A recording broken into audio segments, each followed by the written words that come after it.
चलिए हम लोग देख रहे थे फिजिक्स का ऑब्जेक्टिव क्वेश्चन मल्टीपल चॉइस। आज हम लोग करने वाले हैं Bihar polytechnic entrance exam 2018 model solve, subject physics है और क्वेश्चन नंबर 2021। इसके पहले हमने 2019 का पूरा अपलोड कर दिया है सॉल्यूशन और 2018 का भी क्वेश्चन नंबर 19 तक हम अपलोड कर चुके हैं सॉल्यूशन। तो जो नहीं देखे हैं प्लीज़ देख लीजिएगा। और चलिए आगे हम लोग करते हैं इसको। When mass of a body is double and speed is half the kinetic energy of the body will. कह रहा है कि मास डबल कर दिया जाए और स्पीड आधा कर दिया जाए तो बॉडी का काइनेटिक एनर्जी क्या हो जाएगा। तो हम लोग क्या जानते हैं, kinetic energy equal to half m v square. तो मान लेते हैं पहले का मास m था और पहले का स्पीड क्या था या वेलोसिटी v था, है ना। तो पहले का स्पीड v था, है ना। अब क्या कह रहा है कि डबल कर दिया जाए, इज मास डबल। अब यहाँ पे मान लेते हैं कि मास कितना कर दिया गया तो 2m और वेलोसिटी या स्पीड कितना कर दिया गया, स्पीड लिखा हुआ स्पीड ही लिखिए, स्पीड इज हाफ v/2 कर दिया गया। तो क्या हो जाएगा, काइनेटिक एनर्जी के ई डैश लिखते हैं, है ना, क्योंकि चेंज किया गया तो के ई डैश कर देते हैं। हाफ मास कितना है यहाँ पे 2m पुट कर देते हैं और स्पीड कितना v की जगह पे v/2, है ना। यहाँ पे m डैश लिख सकते हैं और v डैश लिख सकते हैं इक्वल टू। तो कितना हो गया, यहाँ पे सीधे अब निकाल सकते हैं m डैश v डैश का स्क्वायर। तो m डैश की जगह पे 2m पुट कर देंगे। चलिए यहाँ पुट कर दीजिए। तो हाफ m डैश की जगह पे 2m और v डैश की जगह पे v/2 का होल स्क्वायर। तो कितना आ जाएगा, यहाँ कर देते हैं। तो आ गया, ये 2 से 2 आप काट सकते हैं। तो कितना आ गया, kinetic energy equal to K E dash equal to m into v²/4, है ना। इसको आप ऐसे भी अरेंज करके लिख सकते हैं 1/2 m v²/2। यानी कि देखिए तो क्या आ गया, mv²/2 हाफ mv² को के ई लिख सकते हैं। तो के ई डैश कितना आ गया, यानी काइनेटिक एनर्जी क्या आ गया, पहले का आधा आ गया, पहले का हाफ आ गया। यानी पहले कितना था तो हाफ mv², अब क्या आ गया उसका भी हाफ। तो ऑप्शन क्या आ जाएगा, राइट ऑप्शन हाफ। 1/4 गलत है, डबल गलत है, नो चेंज गलत है। तो राइट ऑप्शन हो जाएगा हाफ। चलिए नेक्स्ट देखते हैं। नेक्स्ट सवाल क्वेश्चन नंबर 21। नेक्स्ट क्वेश्चन कहता है the resistivity of a body does not change if. ध्यान दीजिएगा, डज नॉट चेंज बोला है, resistivity of a body does not change, यानी किसी भी मटेरियल का जो प्रतिरोधकता है वो कब चेंज नहीं होगा। तो रेसिस्टिविटी के लिए रेसिस्टेंस का फॉर्मूला जानते हैं, ρL/A। वेरी वेरी इंपॉर्टेंट ये फार्मूला है। इससे पहले भी हम जो सवाल सोल्व किए हैं 2019 का और 2018 का भी सोल्व कर रहे हैं, तो उसमें भी ये सवाल आ रहा है ना। उसमें भी ये सवाल था इस पे बेस्ड। तो जो भी पॉलिटेक्निक एग्जाम में बैठने जा रहा हूँ उसको अच्छे तरह से समझ ले। ये क्या है कि मटेरियल का रेसिस्टेंस है, ये मटेरियल का लेंथ है, ये एरिया है और ये रेसिस्टिविटी है। यहाँ पर लिख देते हैं resistance of material of L length of material, A area of cross section और रेडियस के टर्म में रहेगा तो πr² देना है और रो हो गया रेसिस्टिविटी P ऑफ मटेरियल। अब ध्यान दीजिए, इसमें सवाल कह रहा है कि कब चेंज नहीं होगा, इसके विषय में कह रहा है कि कब चेंज नहीं होगा। तो कहता है मटेरियल विल चेंज। तो मटेरियल ये तो निर्भर ही करता है मटेरियल के ऊपर। मटेरियल अगर आयरन है, कॉपर है, एल्युमिनियम है, तो जैसे जैसे मटेरियल चेंज होगा ये तो चेंज होगा। तो पहला ऑप्शन गलत हो गया। Size of resistance will change. अगर रेसिस्टेंस के साइज को बढ़ाएंगे घटाएंगे तो थोड़े ना इस पर कोई फ़र्क पड़ेगा, ये तो मटेरियल के ऊपर निर्भर करता है ना। टेम्परेचर के चेंज होने से चेंज होता है रेसिस्टिविटी, कुछ ना कुछ फ़र्क पड़ेगा। Both matter and temperature will change, इस पर भी कुछ ना कुछ फ़र्क पड़ेगा। तो ये तीनों ऑप्शन गलत है और राइट ऑप्शन क्या आ जाएगा, size of register will change, यानी कि रेजिस्टेंस के साइज को, रजिस्टर के साइज को हम बढ़ाते हैं या घटाते हैं तो रसिस्टिविटी के ऊपर कोई प्रभाव नहीं पड़ता है, यानी मटेरियल के ऊपर निर्भर करता है। रसिस्टिविटी किसके ऊपर निर्भर करता है, मटेरियल के ऊपर। अगर हम रेसिस्टेंस की बात करें तो रेसिस्टेंस जो है देखिए सीधा समानुपाती है लेंथ का, यानी किसी भी मटेरियल का जो प्रतिरोध है लंबाई के सीधा समानुपाती होता है। लंबाई बढ़ेगा तो रेसिस्टेंस बढ़ेगा, लंबाई घटेगा तो रेसिस्टेंस भी घटेगा। रेसिस्टेंस जो है इन्वर्सली प्रोपोर्शनल है एरिया का, एरिया के व्युत्क्रमानुपाती है। अगर हम रेसिस्टेंस एरिया को बढ़ाते हैं तो रेसिस्टेंस घटेगा, और अगर हम एरिया को घटाते हैं तो रेसिस्टेंस बढ़ेगा। तो ज़रा ध्यान दीजिएगा कि अगर हम एरिया को घटा दिए, है ना, एरिया को घटा दिए तो रेसिस्टेंस क्या हो गया, बढ़ गया। जब किसी भी रेजिस्टेंस बढ़ जाएगा तो उस सर्किट में जो फ्लो होने वाले करंट होंगे वो कम जाएगा। तो यहाँ से क्या है, V = IR। अब देखिए यहाँ से इसको कनेक्ट करिए तो I = क्या होता है, V/R। अब रेसिस्टेंस बढ़ा तो करंट क्या होगा, घटेगा। तो रेसिस्टेंस कब बढ़ा, जब हम एरिया को घटाए। तो ये सारे वेरिएबल्स एक दूसरे से कनेक्टेड है। इसका बेसिक कंसेप्ट अच्छे से आप समझ लीजिए, क्योंकि इसके ऊपर भी बहुत सारे सवाल पूछे जाते हैं। देखिए एक बार फिर से हम इसको बता देते हैं कि जब एरिया घटाएंगे रेसिस्टेंस बढ़ेगा, एरिया घटाएंगे रेसिस्टेंस बढ़ा। जब रेसिस्टेंस बढ़ेगा तो करंट घटेगा। सर्किट में जब रेसिस्टेंस बढ़ेगा तो करंट का मान घटेगा। अब यहाँ देखिए जब हम एरिया को बढ़ाते हैं, है ना, तो रेसिस्टेंस क्या होगा, घटेगा। जब हम एरिया को बढ़ाते हैं तो रेसिस्टेंस घटेगा, और जब रेसिस्टेंस घटेगा तो क्या होगा, करंट का मान बढ़ेगा। यानी जितना कम से कम प्रतिरोध होगा उस सर्किट में उतना अधिक से अधिक करंट फ्लो होना शुरू होगा। तो ये था छोटा सा बेसिक जानकारी ये रेसिस्टेंस और रेसिस्टिविटी से संबंधित। और एक सवाल और, रेसिस्टेंस का यूनिट क्या होता है, तो रेसिस्टेंस का यूनिट ओम होता है ना। और अगर यही सवाल फिर घुमा के पूछ देता है रेसिस्टिविटी का यूनिट क्या होता है, तो देखिए यहाँ से रेसिस्टिविटी का यूनिट आप निकाल सकते हैं, बहुत ही आसान से निकल जाएगा। यहाँ से भी एक सवाल पूछा जाता है, क्या हो जाएगा रेसिस्टिविटी का यूनिट। इसका तो यूनिट ओम हो गया, और इसका हमें निकालना है तो एरिया को यहाँ भेज दीजिए और लेंथ को यहाँ भेज दीजिए, है ना।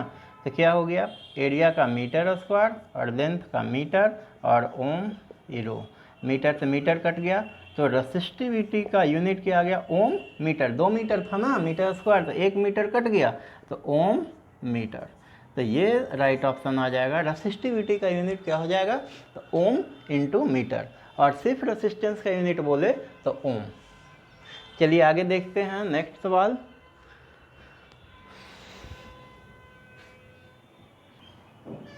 चलिए आगे देखते हैं question number 22। Electric cell is the source of, है ना, कहता है विद्युत सेल स्रोत है। तो विद्युत सेल किसका स्रोत है, विद्युत धारा का, है ना, विद्युत आवेश का, इलेक्ट्रॉन का, या फिर विद्युत ऊर्जा का। तो इलेक्ट्रिक सेल किसका स्रोत है, इलेक्ट्रिक करंट का, यानी विद्युत धारा का। यानी कि हम लोग इलेक्ट्रिक सेल से क्या लेते हैं, तो विद्युत करंट, है ना। आगे देखिए नेक्स्ट है melting point of fuse wire is, यानी फ्यूज तार का मेल्टिंग पॉइंट क्या होता है। तो फ्यूज तार का जो मेल्टिंग पॉइंट है वो लो है, low melting point and high resistance. Fuse wire का जो मेल्टिंग पॉइंट है वो लो होता है और रेसिस्टेंस हाई होता है, यानी उच्च प्रतिरोध और निम्न गलनांक। तो क्या हो जाएगा, melting point of fuse wire is low, है ना। और फ्यूज तार बना किसका होता है, तो फ्यूज तार हमारा लेड और टीन का मिश्र धातु से बना होता है। It is made up of mixture of lead and tin. Next देखिए, if a bulb is stamped as 12 volt 60 watt then the current in it will be, कहता है एक बल्ब है जिसमें कि रेटिंग किया हुआ 12 वोल्ट और 60 वाट, है ना, 12 वोल्ट और 60 वाट, तब कह रहा है कि then the current in it will be. एक विद्युत बल्ब पे 12 वोल्ट 60 वाट अंकित है तो इसमें धारा होगी, इसमें कितना करंट होगा निकाल लीजिए। हम लोग क्या जानते हैं, पावर P = यहाँ पे मिटा लीजिए, पावर का एक फॉर्मूला क्या होता है, power P equal to V I, है ना। और भी फॉर्मूला होता है P equal to V square by R, और भी फॉर्मूला होता है I P equal to V बटे आर पुट कर दी, हाँ आ गया। एक और फार्मूला है V equal to I R put कर दीजिए यहाँ पे, तो क्या हो जाएगा, आई आर पुट कीजिएगा तो आई स्क्वायर आर आ जाएगा, है ना। तो ये सभी कन्वर्सन है। तो हमें इससे हमें इस फार्मूला से मतलब है ना, क्योंकि पावर 60 वाट दिया हुआ है, वोल्टेज 12 वोल्ट है, करंट आई मांग रहा है, तो करंट आई का मान कितना हो जाएगा, 60/12, 12×5 = 60, यानी कि 5 एम्पियर। कौन सा आंसर हो जाएगा, आंसर नंबर डी। तो इस तरह से हम लोग सारे न्यूमेरिकल्स को एक एक करके कंप्लीट करते चलेंगे।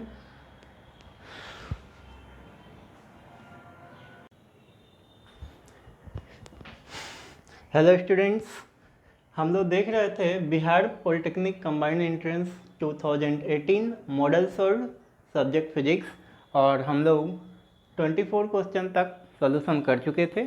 आगे हम लोग 25 से फर्दर इसको सॉल्व करते हैं। तो चलिए देखते हैं क्या कहता है। पहला क्वेश्चन है यानी 25 number, coefficient of the unit of coefficient of linear expansion is, यानी कोफिशिएंट ऑफ लीनियर एक्सपेंशन का यूनिट क्या होगा। तो सबसे पहले हमें इसको डिफाइन करना, कोफिशिएंट ऑफ लीनियर एक्सपेंशन कहते किसको हैं। तो कोफिशिएंट ऑफ लीनियर एक्सपेंशन कहता है the unit the change in length of a specimen by 1 unit due to per degree rise in temperature, यानी कि टेम्परेचर के 1 डिग्री राइज होने के बाद स्पेसिमेन का जितना यूनिट यानी पर यूनिट जो लेंथ में चेंजिंग होता है उसको हम लोग कोफिशिएंट ऑफ लीनियर एक्सपेंशन कहते हैं, है ना। The change in length of a specimen by 1 unit लिख सकते हैं, the change in length of a material by 1 unit due to per degree rise in temperature। तो इसको अगर हम मैथमेटिकली लिखना चाहें तो मैथमेटिकली हम इसको कैसे लिख सकते हैं। मैथमेटिकली लिखने के लिए LF minus L0 divided L0 into alpha into TF minus T0। अब देखिए LF क्या है, तो final length after rising temperature, initial L0 क्या है, initial length when temperature is T0, and this one is also initial length, and alpha is coefficient of linear expansion. तो हमें इसका यूनिट निकालना है। देखिए बहुत ही आसान है इसका यूनिट निकालना। ये देखिए क्या है, लेंथ है, ये भी क्या है, लेंथ है। तो अगर हम इसके लिए लेंथ और लेंथ का लिख दें यूनिट, तो मीटर बाई मीटर, इधर हो गया अल्फा, और इधर टेम्परेचर है तो टेम्परेचर का यूनिट डिग्री में भी लिख सकते हैं, केल्विन में भी। तो देखिए यहाँ डिग्री सेंटीग्रेड में दिया है तो यहाँ लिख दीजिए डिग्री सेंटीग्रेड। तो बहुत ही आसान, मीटर मीटर कट गया, इसलिए अल्फा इक्वल टू क्या हो गया, इधर देखिए यहाँ है तो 1/, में चला आएगा डिग्री सेंटीग्रेड अल्फा, इसलिए अल्फा का यूनिट क्या हो गया, तो पर डिग्री सेंटीग्रेड। बहुत ही आसान, क्योंकि जानते हैं मेटल क्या होता है कि जब हम उसको गर्म करते हैं, उसमें टेम्परेचर देते हैं तो एक्सपैंड होता है, और जब उसको कोल्ड करते हैं यानी ठंडा करते हैं तो कॉन्ट्रैक्ट होता है। तो उसी में हम कोफिशिएंट ऑफ लीनियर एक्सपेंशन को डिफाइन करते हैं। तो राइट ऑप्शन क्या हो जाएगा, पर डिग्री सेंटीग्रेड। नेक्स्ट क्वेश्चन देखते हैं, in which of the following phenomena take place in the making of rainbow, यानी कि रेनबो के फॉर्मेशन होने में किन किन घटनाओं का या किन घटना की वजह से हमारा रेनबो का फॉर्मेशन होता है, जिसको इंद्रधनुष के नाम से भी जानते हैं। तो देखिए इंद्रधनुष का फॉर्मेशन सबसे पहले देख लेते हैं कि रिफ्लेक्शन क्या है, रिफ्रैक्शन क्या है, डिस्पर्सन क्या है ना। तो राइट ऑप्शन आपका यही है ना, रिफ्लेक्शन, रिफ्रैक्शन और डिस्पर्सन। हम सबको एक्सप्लेन कर रहे हैं एक एक बार। तो रिफ्लेक्शन क्या है कि जब वाइट लाइट या इंसिडेंट लाइट जो है समतल सतह पे इंसिडेंट करता है, तो जितने एंगल से इंसिडेंट करता है उसी माध्यम में फिर रिफ्लेक्ट कर जाता है उतने ही एंगल से, है ना। तो ये देखिए angle I equal to angle R, है ना, ये प्लेन सरफेस है। जिसको हम लोग हिंदी में परावर्तन कहते हैं, कि जब प्रकाश किसी समतल पे पड़ता है तो प्रकाश उसी माध्यम में वापस लौट जाता है। प्रकाश के वापस उसी माध्यम में जाने की या मुड़ने की घटना को प्रकाश का परावर्तन कहते हैं। और इसके दो नियम हैं, angle of incidence equal to angle of reflection. And दूसरा नियम कहता है incident ray, reflected ray and normal to the point of incident all lie in the same plane. फिर रिफ्रैक्शन का कहता है, देखिए क्या घटना है कि प्रकाश का एक माध्यम से जब दूसरे माध्यम में जाता है तो मुड़ जाता है ना, क्योंकि स्पीड ऑफ लाइट निर्भर किससे करता है, तो मीडियम पे। जैसा मीडियम रहेगा लाइट का स्पीड उस वजह से घटेगा बढ़ेगा। तो देखिए जब प्रकाश हम लोग जानते हैं रेयर मीडियम से डेंसर मीडियम में आता है तो क्या होता है, परपेंडिकुलर लाइन की ओर मुड़ जाता है। देखिए ये जा रहा था इधर लेकिन ये मुड़ गया, किस वजह से, रिफ्रैक्शन की वजह से। रिफ्रैक्शन फिनोमेना देखने के लिए कहाँ मिलता है हमें, तो जब हम पानी में किसी चीज़ को डालते हैं, तो जब सिक्का डालते हैं या फिर पेन डालते हैं तो पेन मुड़ा हुआ प्रतीत होता है, या बाल्टी का जो बॉटम है अपने पेंदी जिसको कहते हैं अपने वास्तविक गहराई से उठा हुआ प्रतीत होता है। तो किस घटना के कारण, रिफ्रैक्शन फिनोमेना के कारण। डिस्पर्सन क्या है, तो डिस्पर्सन कहता है कि प्रकाश को जब किसी प्रिज्म से होकर के गुजारते हैं तो प्रकाश के 7 रंगों में विभक्त होने की घटना को प्रकाश का वर्ण विक्षेपण या डिस्पर्सन कहते हैं। तो देखिए 7 VIVGY-OR, ये 7 सेगमेंट ऑफ कलर हमें मिलता है कब, जब वाइट लाइट किसी प्रिज्म से होकर के गुजरता है तो, है ना। क्या नाम है, violet, indigo, blue, green, yellow, orange और रेड। तो यहाँ से भी सवाल पूछा जाता है कि सबसे अधिक जो है रिफ्लेक्शन किसका होता है, तो वायलेट कलर का, और सबसे कम रेड कलर का। क्यों, क्योंकि रेड कलर का तरंगदैर्घ्य कम होता है और सबसे अधिक होता है सॉरी, और इसका तरंगदैर्घ्य कम होता है, जिस वजह से इसका डेविएशन सबसे ज़्यादा होता है और इसका डेविएशन कम होता है। तो यहाँ पे राइट ऑप्शन ये होगा। टोटल इंटरनल रिफ्लेक्शन जानते ही होंगे, पूर्ण आंतरिक परावर्तन, है ना, बिना ऑब्जर्शन का। जब लाइट बिना ऑब्जर्शन का टोटली रिफ्लेक्ट होता है उसको हम लोग टोटल इंटरनल रिफ्लेक्शन कहते हैं। तो राइट ऑप्शन हमारा ये है। चलिए आगे देखते हैं। द रेडियस ऑफ कर्वेचर, यानी question number 27, the radius of curvature of A concave mirror is 15 centimetre, it's focal length will be.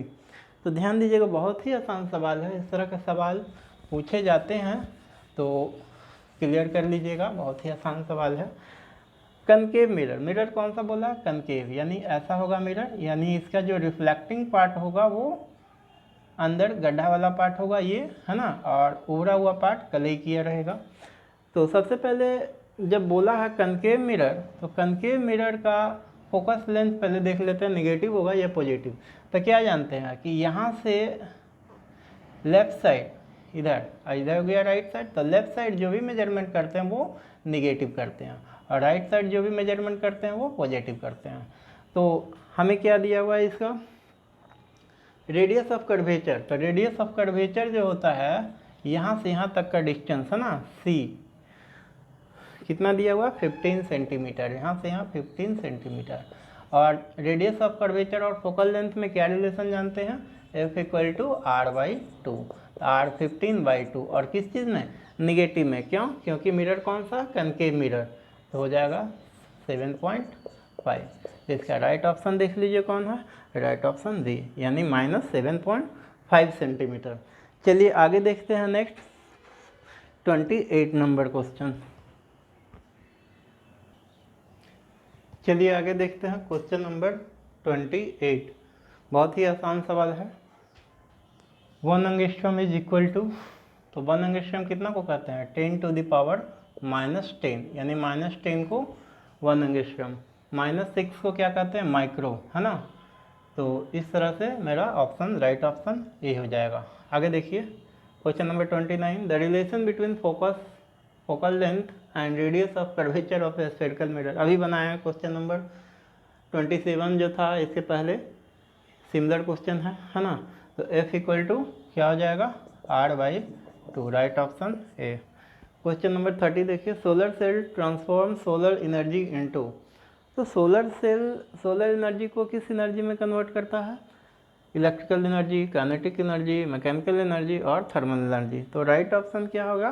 Solar cell क्या कन्वर्ट करता है? इलेक्ट्रिकल एनर्जी में। यानी सोलर एनर्जी को लाइट फोटॉन्स जब इससे पड़ते हैं तो सेमीकंडक्टर लगे होते हैं, उसमें सिलिकॉन और जर्मेनियम के प्लेट बने होते हैं और वो कन्वर्ट कर देते हैं। जब फोटॉन्स अपनी एनर्जी ट्रांसफ़र करते हैं तो वो फोटॉन्स जैसे ही एनर्जी ट्रांसफ़र करते हैं तो उसमें जो इलेक्ट्रॉन्स होते हैं वो एक्साइटेड हो जाते हैं, और जैसे ही इलेक्ट्रॉन एक्साइटेड होते हैं तो वो फ्लो होना शुरू हो जाता है, यानी कि उसमें करंट आना शुरू हो जाता है। तो solar cell transform solar energy into electrical energy. तो ये था हमारा 2018 का मॉडल सोल्व, और मैंने 30 का 30 क्वेश्चन सोल्व कर दिया। नेक्स्ट हम लोग देखेंगे ईयर 2017 और 19 का हमने क्वेश्चन भी सोल्व कर दिया है, इसका भी वीडियो अपलोड कर दिया है।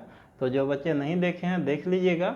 और आज इसका भी कंप्लीट हो चुका 2018 का भी, और नेक्स्ट टारगेट है 2017। अब हम चलेंगे 2017 का मॉडल सोल्व क्वेश्चन, उसको सोल्व करेंगे।